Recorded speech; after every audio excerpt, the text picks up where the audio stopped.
Bismillahirrahmanirrahim. Assalamualaikum warahmatullahi wabarakatuh. Nah, kembali lagi teman-teman di Mas Guru Channel. Dan seperti biasa ya, kita akan membahas tentang primbon Jawa. Dan mungkin selain hitung-hitungan ya, kemarin kan mungkin kelompok-kelompokan weton dan juga hitungan pasangan. Nah, sekarang kita akan ini sesuatu yang unik juga ya. Ini tentang lahir itu anak keberapa.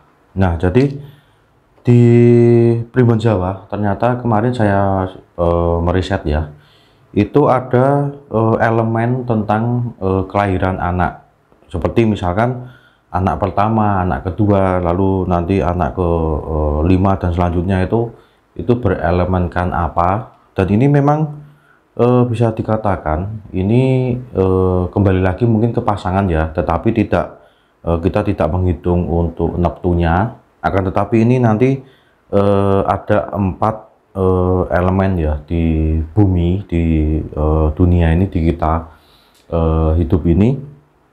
Nah, nanti seperti ya, nanti kalau anak keberapa ketemu anak keberapa itu seperti unsur misalkan ya, ini seperti nanti tanah dan air seperti itu tuh bersatu tuh cocok apa tidak seperti itu. Dan nanti teman-teman bisa diramaikan di kolom komentar sebelum saya membacakan nanti anak keberapa, dan mungkin yang sudah menikah ini juga nanti pasangannya itu anak keberapa dan itu cocok apa enggak nanti di hitungan primbon weton yang anak keberapa. Nah, oke teman-teman ya, kita langsung saja. Ini nanti saya bacakan dulu ya untuk anak keberapa dan unsurnya itu apa. Nah, ini teman-teman bisa menyimak ya untuk primbon weton anak ini atau anak kelahiran nomor urut anak ini ya. Nah, ini saya bacakan dulu teman-teman ya untuk unsur tanah. Nah, untuk unsur tanah ini yaitu anak nomor ke-1, lalu anak nomor ke-5, dan yang terakhir anak nomor ke-9. Nah, anak nomor ke-1, 5, dan 9 yaitu memiliki unsur tanah. Kita lanjut lagi, yaitu anak nomor 2, lalu anak nomor 6, dan juga anak nomor 10 yaitu berunsur air. Nah, saya ulangi ya, untuk unsur air yaitu anak nomor kedua, anak nomor ke-6, lalu anak nomor ke-10. Nah, di urutan selanjutnya, di urutan ketiga yaitu ini yang berunsur api.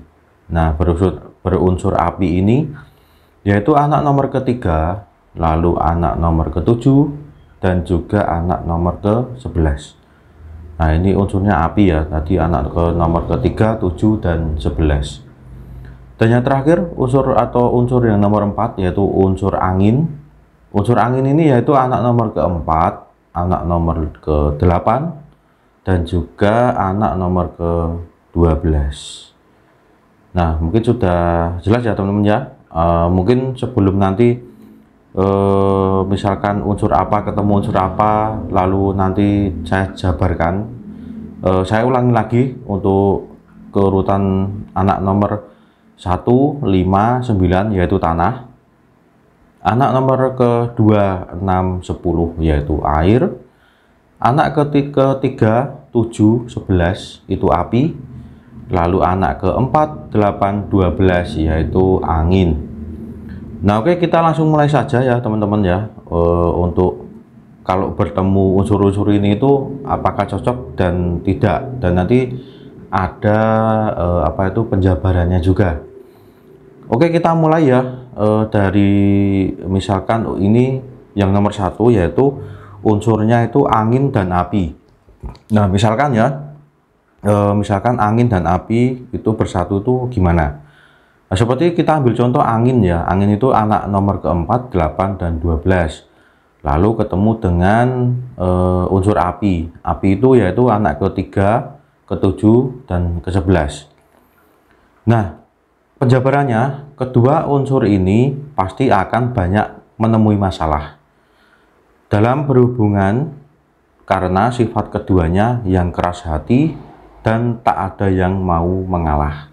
Nah, berarti ini saya simpulkan mungkin kurang cocok ya, ataupun kurang bagus kalau untuk unsur angin bertemu dengan api. Karena memang kalau mungkin ya, ini saya tafsirkan, api itu mungkin dia membara ataupun akan lebih membesar itu ketika bertemu dengan angin. Jadi kalau api itu misalkan mau dipadamkan, misalkan susah, itu pasti ada pengaruh dari angin.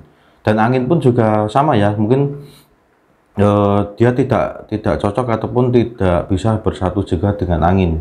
Bahkan mungkin tidak bisa untuk kalau di sini ini malah untuk nanti banyak menemui masalah dalam berhubungan karena sifat keduanya itu keras hati dan tidak ada yang mau mengalah. Jadi angin dan api itu tidak mau sama-sama untuk mengalah.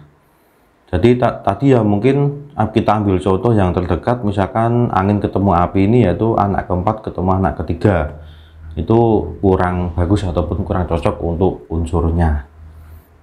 Nah oke, kita langsung lanjut lagi ya ke, mungkin ini ada nanti ketemunya itu ada 5, kita coba ke yang kedua.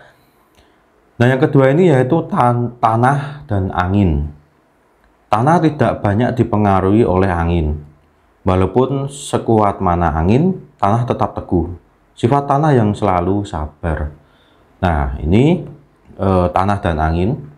Kalau memang ya, kalau tanah itu tidak banyak dipengaruhi oleh angin, bahkan angin pun keras ataupun anginnya itu sangat kencang, itu juga tidak mempengaruhi untuk tanah itu bergeser ataupun tidak banyak untuk tidak banyak ya untuk terpengaruh si tanah ini oleh angin.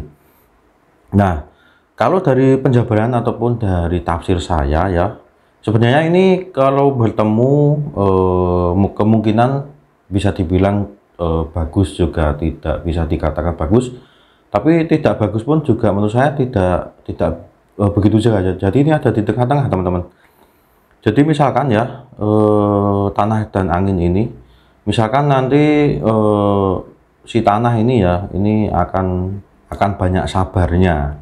Jadi unsur tanah itu ketika anak nomor 1, 5, 9 itu ketemu dengan anak nomor 4, 8, dan 12. Nah itu mungkin nanti yang sifat tanah ataupun anak yang ke nomor 1, 5, 9 ataupun misal kita ambil yang terdekat aja ya, misal anak nomor 1 ketemu dengan anak nomor 4. Nah nanti kalau ada masalah di keluarga ataupun cekcok dan sebagainya, ini anak nomor 1 atau unsur tanahnya itu lebih ke untuk sabar atau mengalah. Tapi juga menurut saya ini daripada yang pertama tadi ya, ini lebih mending ketemu tanah dan angin ini. Nah oke, lanjut kita di urutan ketiga ya. Nah di urutan ketiga ini yaitu api dan air. Api yang panas membara dapat dipadamkan dengan air. Tetapi kadang api juga mampu memanaskan dan mempengaruhi air. Sifat api yang egois maunya dimengerti. Nah, ini api ketemu air, yaitu berarti kita ambil yang terdekat, anak ketiga itu ketemu anak kedua. Nah, ini sebenarnya kalau untuk hubungan atau pasangan ini mungkin bagus juga ya. Dalam artian bagus itu anak yang kedua ataupun anak nomor urut kedua dan anak nomor urut ketiga itu bertemu, yaitu si api ini ataupun anak nomor 3 ini nanti kalau mungkin sedang marah, sedang cekcok dan apa, itu sifat anak nomor 2 ini kan air ya, menenangkan, itu sifatnya untuk menenangkan. Akan tetapi ini juga bisa tinggal bagaimana untuk mengelolanya pasangan juga ya. Misalkan walaupun air ini sifatnya tenang ataupun dingin, tetapi mungkin kebanyakan ada beberapa kasus ya yang misal anak nomor 2 yang ini sudah bagus air, tetapi karena didorong dengan membaranya api, mungkin bisa ini ya, bisa dikatakan si air ini juga mempunyai kesabaran juga walaupun menghadapi api ya. Karena misalkan kita ambil gampangnya ataupun mudahnya aja, misal air ini dipanaskan dengan api, ini juga kalau si api ini tetap membara terus tidak bisa didinginkan, ini malah mempengaruhi si api ini akan menguap atau akan panas juga. Nah ini hati-hati juga ya, mungkin untuk misalkan anak ketiga ketemu anak kedua yang karena unsurnya anak ketiga ini api, untuk bisa lebih mengontrol emosi lagi ya. Padahal bisa dibilang ya ini sudah didinginkan, tapi kalau terus-terusan ini apinya juga akan membara juga ataupun akan panas juga. Jadi misal ada istilah sabar itu ada batasnya. Nah oke, kita lanjut ya teman-teman, mungkin di urutan keempat. Di urutan keempat ini yaitu tanah dan air. Pasangan yang cocok dalam menjalani hubungan karena mereka masing-masing sama-sama memerlukan satu sama lain. Nah dari ketiga ataupun empat ini tadi, yang paling bagus yaitu ke nomor 4 ini, yaitu tanah dan air.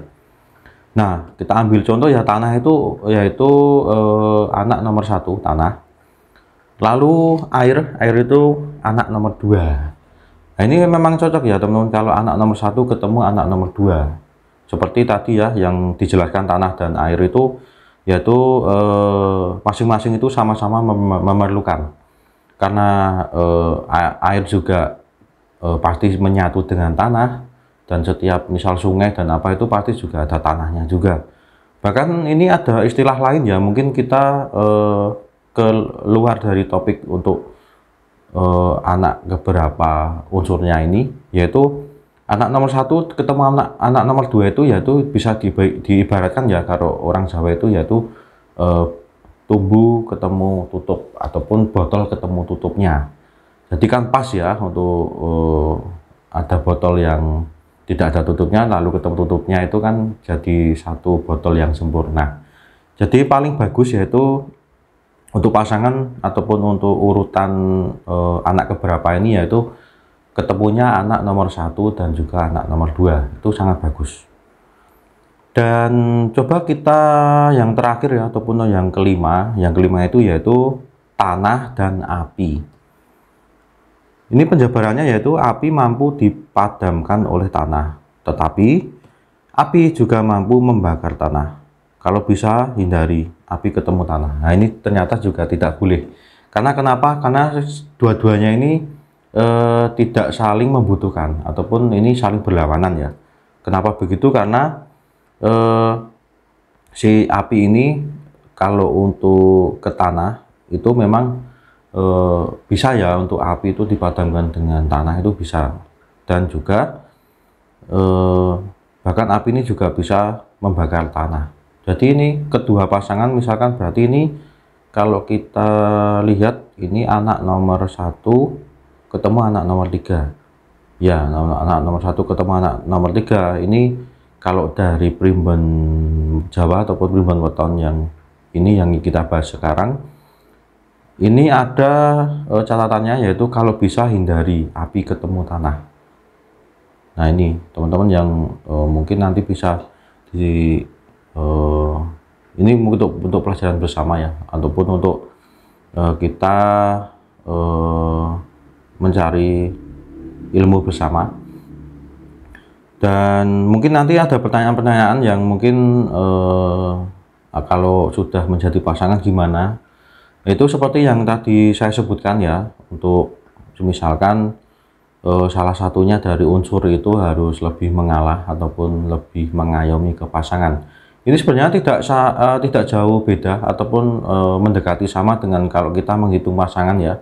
Untuk neptu yang besar seperti itu biasanya saya sarankan untuk lebih ke mengayomi ataupun untuk lebih ke kalau cekcok itu untuk lebih mengalah. Ini juga sama unsurnya itu yang tadi saya bacakan, unsur apa yang mungkin yang kebanyakan untuk api ya. Api ini harus misal ketemu apapun, ketemu air lalu ketemu tanah, itu yang air dan tanah memang harus apa ya, lebih ngemong.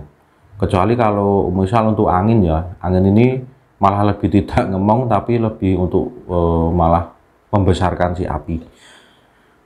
Nah, mungkin itu dulu teman-teman yang bisa saya sampaikan mengenai unsur untuk anak nomor berapa. Dan nanti teman-teman yang masih mempunyai pertanyaan bisa nanti ke kolom komentar ataupun bisa nanti DM ke Instagram saya. Nah, terima kasih buat Sobat Maskur Channel yang telah menonton video ini dari awal sampai akhir. Buat teman-teman yang belum subscribe, untuk segera subscribe, untuk nyalakan tombol notifikasinya, agar nanti setiap Maskur Channel tayang akan otomatis ternotif di Sobat Maskur Channel semuanya. Saya akhiri, berjumpa lagi di episode selanjutnya. Semoga bermanfaat. Wassalamualaikum warahmatullahi wabarakatuh.